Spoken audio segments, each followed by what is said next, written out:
The Honorable Justices of the Supreme Court of the State of Iowa. Hear ye, hear ye. The Honorable Supreme Court of the State of Iowa is now in session.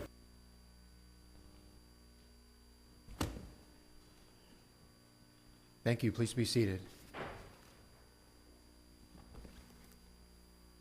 3 cases are submitted to the court this morning. First is Book versus Doublestar. The second is State versus Rooney. And the final case is Iowa Supreme Court Attorney Disciplinary Board versus John E. Sipikin. The last case is now submitted without argument, and we'll now hear the arguments in the Book matter. Mr. Chamberlin.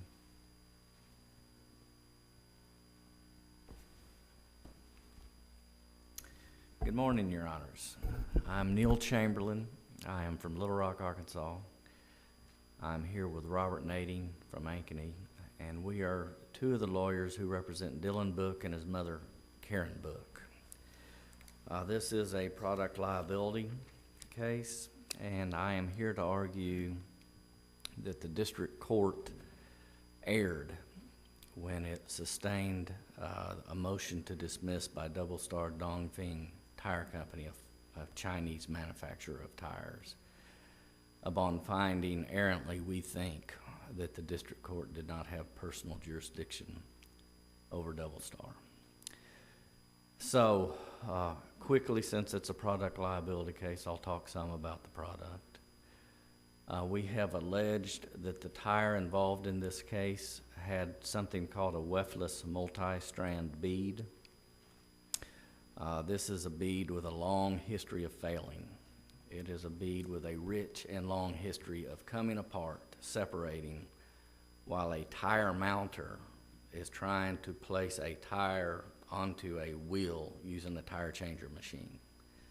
There are other beads on the market that do not fail. There are other better beads that don't have this history. But in this case, the Chinese manufacturer of this light truck tire, it's a tire that came off of a trailer, had used the weftless multi-strand bead, and we allege it's defective by design.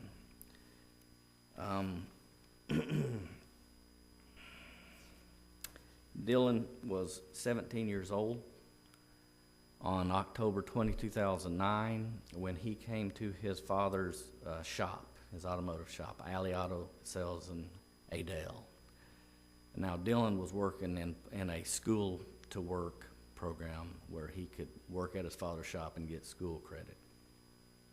And it just so happened on this day, his father had already attempted to mount this particular tire onto a wheel, and it was actually on the machine, partly aired up.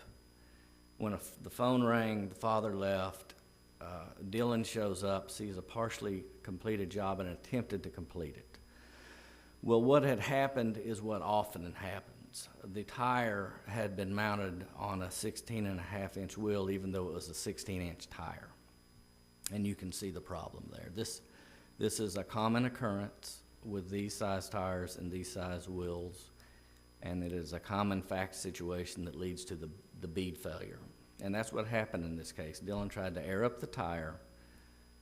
It wouldn't fit. The bead broke, and that's like creating a rocket. The tire and wheel assembly simply jumped straight up in a rocket-like fashion with a lot of pressure, and it struck Dylan in the face and head, and the injuries were pretty catastrophic. So, Doublestar is the only remaining defendant in this case with, claims left unresolved against them. And it was the actual manufacturer of the tire. It is one of the 10 largest tire manufacturers in China. It sells its tires worldwide and has insurance, quote, worldwide, and in U.S. and Canada, because that's exactly where it sells. So we know that from the facts of this case, which are all part of the appendix, that 20 to 30% of these tires are sold in the United States. As of October 20, 2009, when Dylan was injured, as of then, Doublestar had sold around 200,000 tires in the United States, according to the testimony of its general manager for import-export. 90% of those had been sold to this company, Voma, who you've read about. Voma sold this tire under its own brand. It was called a Treadstone tire. And Voma arranged for Doublestar to manufacture the Treadstone tires as well as other brands of tires. And so this was a Voma-owned brand being manufactured by Doublestar in China, winding up at Alley Auto Sales in Adel, Iowa. And that's how these companies did business. Doublestar made tires typically, you'll see from the appendix, typically, and from the trial court's, the district court's order, typically, to save on cost, Doublestar ships tires directly from China to Voma's customers throughout the United States. There are some in Indiana, Arkansas, Iowa. And Counsel, didn't Doublestar ship over 12,000 tires directly to Iowa? Exactly, Your Honor. Was one of those tires the accident tire, or did that come through Tennessee? Well, the district court found that tire went from China to Tennessee, then somehow to Iowa. We don't think there's any paperwork necessarily showing where that particular tire had its path. What we do know is that significant numbers of tires, whether it were this one or not, whether they included this one or not, were shipped directly from China by Doublestar to Des Moines. And that's important to us because we think this case all goes back to the stream of commerce standard discussed in International Shoe. And under that standard, if your conduct as a manufacturer should cause you to expect that you're exposing yourself to being held into court in a forum, then personal jurisdiction should exist. So, Mr. Chamberlain, we're really dealing, I think, with that Nicastro case and trying to figure it out. Would you agree? The U.S. Supreme Court's latest decision on stream of commerce? actually I wouldn't because of this. Because at the end of the day, the Nicastro case, or what I call the J. McIntyre case, because that was the manufacturer, didn't change the law. There has been no change in Supreme Court precedent in the holding of the court as a result of the J. McIntyre case, because 4 justices agreed with Justice Kennedy's opinion, and the other 5 expressly rejected it. And you're right about that. Then, would you agree with me about this proposition? You don't have to show that Doublestar targeted Iowa, right? Exactly. But it does appear that mere foreseeability that tires would end up in Iowa is not enough. So what is it that you have to show that's sort of in between those two, and how have you shown it? In the words of Worldwide Volkswagen, I think the magic word is expectation, which is greater than foreseeability and less than targeting. So long as the foreign manufacturer delivers the products into the stream of commerce with the expectation that they will be purchased in the foreign state, that is enough. Now, I think it would be fair to say expectation is stronger than foreseeability. But we also know from that same opinion that it's enough for the manufacturer to seek to serve the market, quote, directly or indirectly. So even though we happen to have strong evidence of over 12,000 tires being shipped directly from Doublestar in China to Des Moines, Iowa, even though we happen to have that evidence, and you usually don't in a case like this, it's not necessary evidence. Under the law, so long as Doublestar sought directly or indirectly. Does it make a difference if we conclude, based on the district court's finding, that the accident tire came through Tennessee rather than a direct shipment?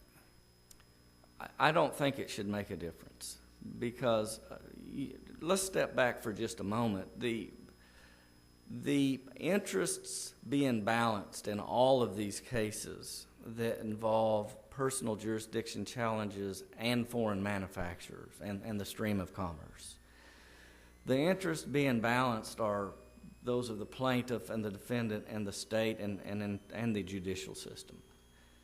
And, you know, the plaintiff, of course, has an interest in having access to justice, but the defendant has a right to fairness that says that he shouldn't get held into court in somewhere where he never should have expected that to happen based on his conduct. So the key isn't whether any particular defective product went directly from A to B. The key is whether the connection of the defendant to the forum state would make it fair to say that he should have expected that his conduct could get him sued there. Try hypothetical. Let's say and I acknowledge it's not the facts here because you make the point well in your brief about certain paperwork that was given to Doublestar. But the tires were shipped FOB, so title goes to the distributor once they're on the boat, right? And let's say there had been no paperwork indicating where they were going. Would you still be able to establish personal jurisdiction? The answer is yes, if you look to guidance from the other courts. And I'm specifically thinking right now of the Williamson case. That's the one from the Oregon Supreme Court that we discussed in our brief. And it's worthwhile to discuss those facts for just a moment. There was a Taiwanese manufacturer of battery chargers. And that Taiwanese manufacturer shipped those battery chargers to a manufacturer in Ohio that made motorized wheelchairs. And that's the only place they were shipped in the United States. It turns out that the Ohio manufacturer sold over 1,000 motorized wheelchairs with the battery chargers in them in Oregon. One of them caught fire. A lady burned to her death, and her relatives filed a wrongful death case in Oregon. So in that case, the Supreme Court actually sent the case back down to Oregon, specifically asking that they consider it in light of the Jay McIntyre case. And I think that was the very first state Supreme Court decision after Jay McIntyre to take up what Jay McIntyre meant. And that court decided that despite Jay McIntyre, that jurisdiction existed because of the volume of flow of product into Oregon. I want to find the magic words here. There were 1,102 wheelchairs with these battery chargers sold into Oregon in 2 years, and that was a regular course of sales. And the Oregon Supreme Court decided that's enough. That heavy flow of product was enough to show minimum contacts for personal jurisdiction, even though, stop and think about it, the Taiwanese manufacturer didn't ship anything to Oregon. It didn't have any paperwork that we know of from the decision with the words Oregon on it. It shipped to Ohio. But I think that's kind of what the stream of commerce metaphor and standard is all about. Was there any evidence in the record of the Chinese company's knowledge that this Tennessee company was a nationwide distributor of tires? Yes, there was. Wei Lu, who was a owner and officer of VOMA, which was the Tennessee company, testified at deposition that VOMA's agreement with Doublestar allowed them to sell tires anywhere in the United States. There is that testimony. And there's something stronger than that. There is a spreadsheet in the appendix created by Doublestar. And Doublestar showed shipments over a period of 2008 and the first 9 months of 2009. And there is a column showing the destination port for each shipment. And this is Doublestar's paperwork. And those ports are all over the United States. They're just, if you look through the cities, I mean, they're all over. They're in Texas and Arkansas and These tires that were shipped directly to Iowa, were they drop shipped on behalf of the Tennessee distributor? Or were they bought directly from the Chinese company? What does the evidence show? I'm not sure I understand the term drop ship. Drop ship means that you order through a distributor, but the distributor has the manufacturer deliver it directly to you rather than going through his or her warehouse and then coming to you. Okay, well, there have been 3 people testify on that. Mr. Chin, I'll start with Doublestar since it's the defendant. He's a what I would normally call a Rule 30b-6 witness.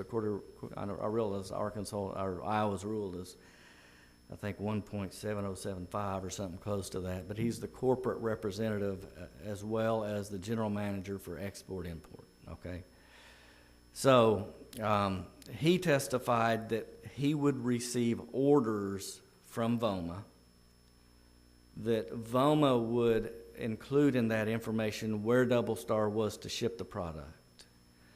And he testified, I can't change that. I have no decision about where we ship. I have to ship where they tell us to ship. Nonetheless, he knew where that was. So for each order, there was a destination port. And if we switch on over to the deposition of one of VOMA's representatives, Mr. Yang, Y-A-N-G, he's also an owner and officer of VOMA. He testified that with Doublestar and other Chinese manufacturers, 80 to 90% of the time, the shipments are made from China to wherever the customer is. For instance, the customer here is Holt Sales and Service in Des Moines, but 80 to 90% of the time it goes directly from China to the customer to save costs and time. But it's ordered by the distributor in Tennessee. It would be at least initiated by the distributor in Tennessee, right? And if they didn't, it's real easy to understand. If you shipped them to Tennessee on the majority of cases, now you're going to have to pay a trucker to take them elsewhere. And maybe this is what Justice Wiggins is asking, and I'm curious as well. But to clarify, there's no contractual relation, no buy-sell relationship between the wholesaler in Iowa and Doublestar. I don't believe there's any such evidence. It's all between VOMA and Doublestar, right? I think that's, yes. Okay.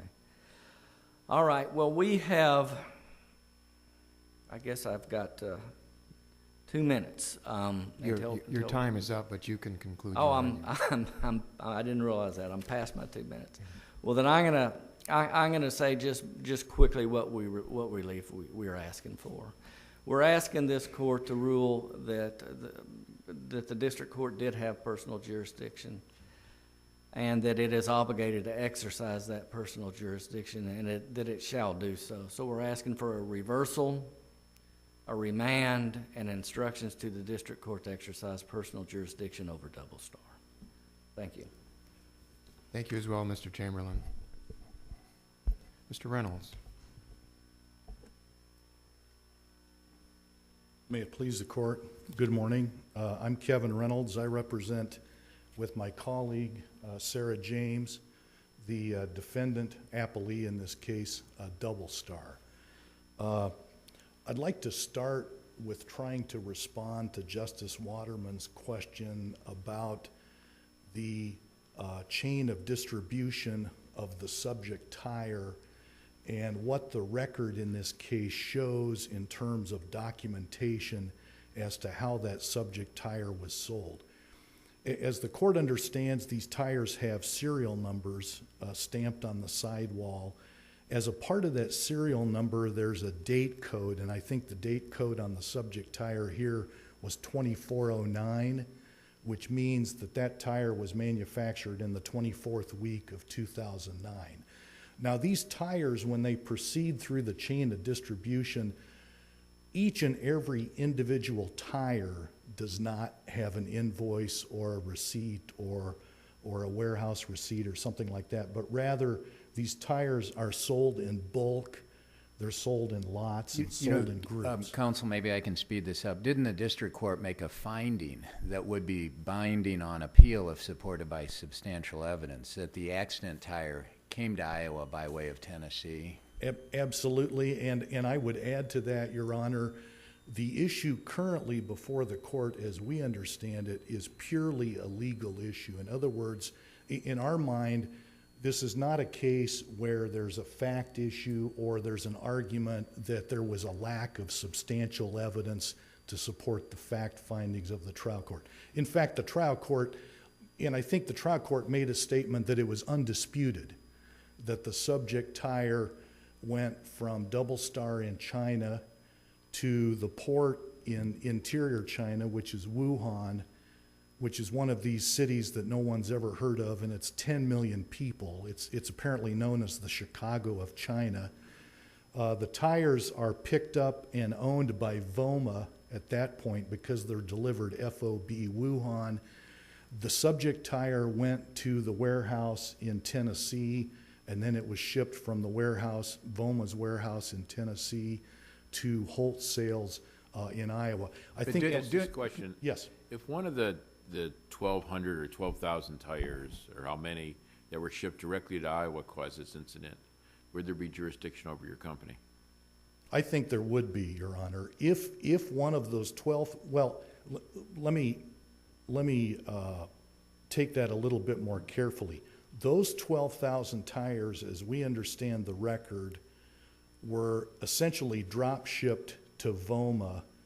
VOMA took possession and title of those tires at Wuhan, China, and then shipped them directly to Holt Sales in Iowa with a shipping label that was prepared by VOMA and then Doublestar. My question is simple. Would there be jurisdiction? Would you concede there'd be jurisdiction over your client? There would be jurisdiction over Doublestar if Doublestar shipped those tires directly to Iowa.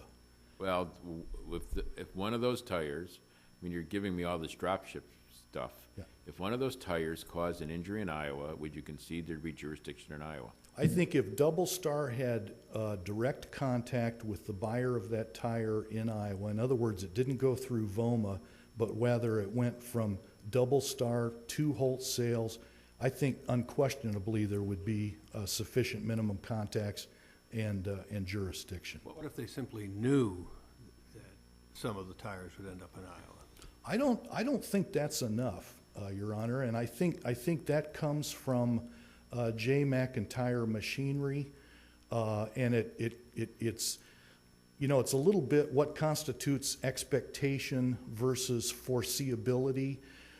In our view, you can take the narrowest opinion in J. McIntyre Machinery, Justice Breyer's concurrence. And in our view, you can operate within the four corners of Justice Breyer's concurrence, and you can affirm the dismissal of this case, because there's no showing of purposeful availment. There's no showing of the elements of specific personal jurisdiction in this case, such that Iowa. Isn't there a distinction there in McIntyre that there was no notice that the machine was going, that a machine was going to New Jersey? I think that was one of the facts in that case, and I think in McIntyre the facts were that the machine was built in England and it was sold to a distributor in the United States, and then it went directly from that distributor to the plaintiff. So, here we have a tire that went from China to Tennessee to one company in Iowa, to a second company in Iowa, to a third company in Iowa, to finally reach the plaintiff. So, I think the chain is even more attenuated in this case than it was in McIntyre. But don't you have purposeful availment when you ship it to a nationwide distributor who has drop shipped your tires in Iowa before? How can you say that this China company had no expectations or the higher standard that the tires were going to show up in Iowa, or could show up in Iowa, because they didn't send it to a local distributor, they sent it to a nationwide distributor? Right. Right. The cases on specific personal jurisdiction, Your Honor, make it clear that you have to do a sovereign by sovereign analysis. You have to do a state by state by state analysis and look at what are the connections between that specific state and the putative defendant. The argument that, you know, the tires are imported by a nationwide distributor and they could end up in any state, I think that argument was We have an extra fact here that they've actually drop shipped them to Iowa in the past for this nationwide distributor. But that was Voma's conduct. That wasn't Doublestar's conduct. That was not a sale, Your Honor. Were they aware of it? Were they aware of it? I mean, I understand your argument on the drop ship. I think I do. But my question is, was Doublestar aware of Voma's sales activity?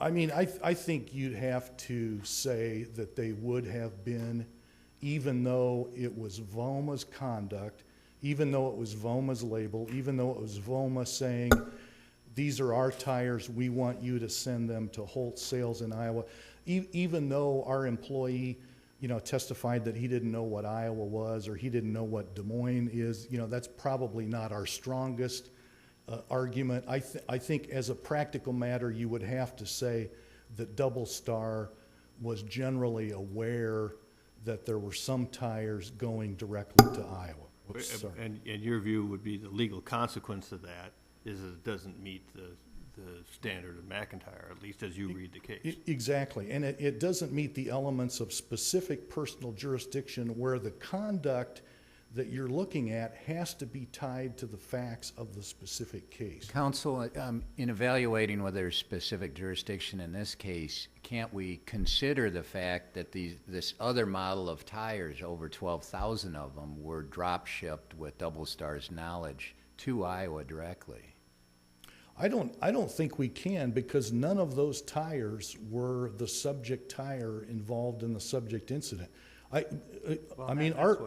Yes. That's what I guess is most bothersome to me. So you're saying it has to be the specific tire, even though we know they're shipping thousands, tens of thousands of tires into Iowa, because a different brand, it's a different brand that was the instrument of this damage, then that overrides all these other considerations because it's not the specific tire? That's part of it, Your Honor. The other part of it is those tires that were coming directly from Iowa, they were owned by Voma, and that was Voma's conduct.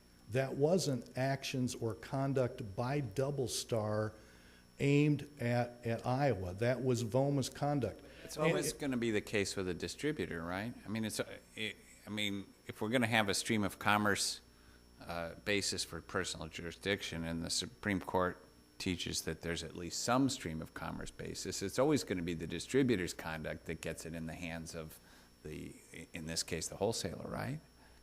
Yes, that's true. And, you know, stream of commerce, this metaphor, in some respects, it's almost more misleading than it is helpful. Because when you stop and think about it, any manufacturer or anybody that sells anything puts what they sell into the stream of commerce. So, you know, in this particular case, I don't think this is really a stream of commerce situation. This is stream of commerce plus, and exactly what is the nature of that plus? What in addition to stream of commerce has to be shown, you know, in terms of purposeful availment in order for the venue to exercise jurisdiction over the defendant? Let me step back and ask a question. Do you concede that your client would be subject to jurisdiction in this case in Tennessee? Oh, absolutely. No question about it. And as I said before, if Doublestar sold tires directly to an entity in Iowa, they would be subject to Iowa jurisdiction. You know, the other point I'd like to make, and this is important because the second aspect of personal injury or personal jurisdiction deals with fairness and potential burden to the plaintiff. I mean, in this case, we had a young man who was seriously injured in Iowa. The question might be posed, Mr. Reynolds, are you saying this guy has to go to China to get his remedy? No, I'm not saying that. I think clearly there would be jurisdiction in Tennessee because there's direct conduct by Doublestar with VOMA in Tennessee. But I would also draw the court's attention to Iowa Code Section 61318, where it states that a plaintiff, where it basically VOMA would stand in the shoes of Doublestar as the manufacturer for purposes of this case if this court found that there was no jurisdiction against Doublestar. And if Bankrupt, right? no, if you look in the appendix in the interrogatory answers, VOMA isn't bankrupt. VOMA has $16 million in insurance. So that begs the question, how much remedy is it that they're seeking that they can't get under 61318 or that they couldn't get by suing a Doublestar in Tennessee? Tell us a little bit more about the trial and the defenses. I assume all the treaters and the damages witnesses are in Iowa. Are there occurrence witnesses, or was it? Yes, I mean, there would be occurrence witnesses. We obviously haven't had a trial yet in this case since it was decided on a motion to dismiss. And I mean, there would, those witnesses would be required to travel to Tennessee. Again, under 61318, I think there's no question but that this jurisdiction has, or this court has jurisdiction over VOMA. I mean, VOMA was in this case as a defendant. They never raised lack of jurisdiction. So, they could get the defense testimony through VOMA as well. Is VOMA a released party? Yes. Okay. Yes, as I understand it, all claims of the plaintiffs have been resolved in this case, save for the product liability claim against Doublestar. And Mr. Reynolds, is this 2409 tire the same 16.5-inch tire that's in the group of the 12,000 other tires? No, it's a different tire, Your Honor, in that it has the defective bead design that the plaintiffs have alleged, and that other group of tires has a different type of bead design. The subject tire is a 16-inch treadstone, 10-ply, weftless multi-strand bead. Those 12,000 tires, they're like Trail Express tires. Some of those tires are called treadstones, but they don't have the same design of the bead. They're different tires. What's your best argument why we should apply the more stringent stream of commerce plus test instead of the sort of easier to establish jurisdiction under the worldwide Volkswagen and Svensson? I think the best argument is that the easier stream of commerce is basically a non-test test. It would basically, as a practical matter, say that a court would have jurisdiction over any product seller or product manufacturer, no matter where they are found in the world. I think we've got strong support for our position in this case in the capital promotions case. I think the products case that the plaintiffs cite, the Svensson case, this is where the pool table in the bowling alley in Harlan, Iowa fell on a lady's foot. It was manufactured by a company in Missouri. That was a 1981 case. I mean, I wore my hair in a pompadour back in 1981. It's a little bit long in the tooth, and we would suggest that really the personal jurisdiction jurisprudence, I mean, Asahi Metal Industry was in 1987. That Svensson case was 6 years prior, and with all due respect to Justice Albee, we really think that may no longer be good law. I see that my time is up.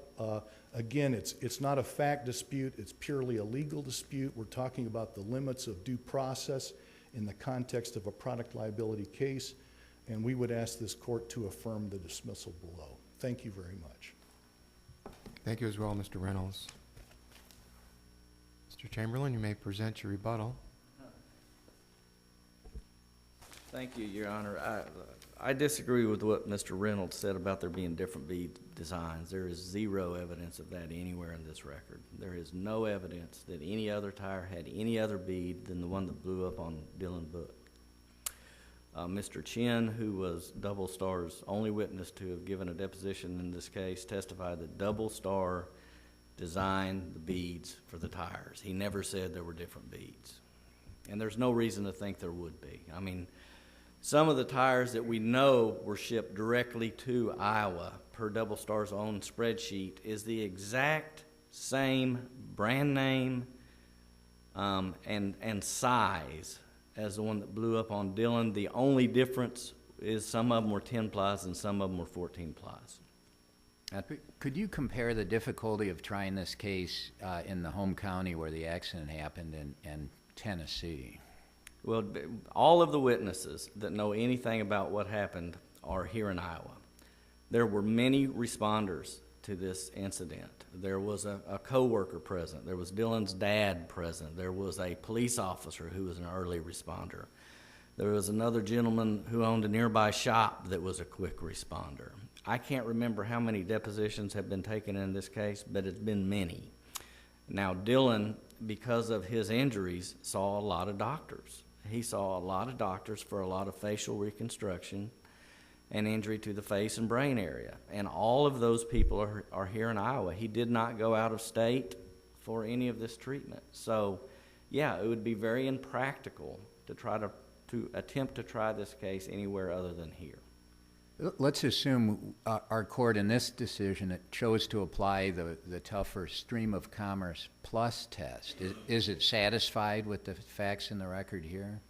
Well, I'm not sure that any, what Justice O'Connor said when she wrote, and that was not a holding, that was another minority opinion joined by a total of 4 justices. She gave some examples of what might be plus. Advertising, for example, might be a plus. But she didn't try to give an exhaustive list. I'm standing here on my feet thinking of anything that might be a plus, but in most of these cases, and in fact in every case that I know of that's cited in the briefs, there's no evidence that the product went straight from manufacturer to forum state or end user. So there's a plus. There's 12,000 tires shipped directly to the forum state in this case, and that kind of fact isn't evident in any other case that we know of. Was there any evidence of the burden that would be placed on Doublestar by having to litigate in Iowa as opposed to Tennessee? Well, no, but I think common sense can tell that China is about as far away from Tennessee as it is from Iowa. So I don't think there's any reason to believe there's any advantage to anybody. There's only mischief in trying to force this case to be tried in Tennessee. What do you make of Capital Promotions and its relationship to our earlier cases? It has a very weak factual relationship. I think the other side got on to me a little bit for not mentioning it, but in our initial brief. But the fact is, this case is about the stream of commerce standard as applied to product liability cases where a product is shipped from a foreign manufacturer. The Capital Promotions case was one about intentional interference with the contractual relationship.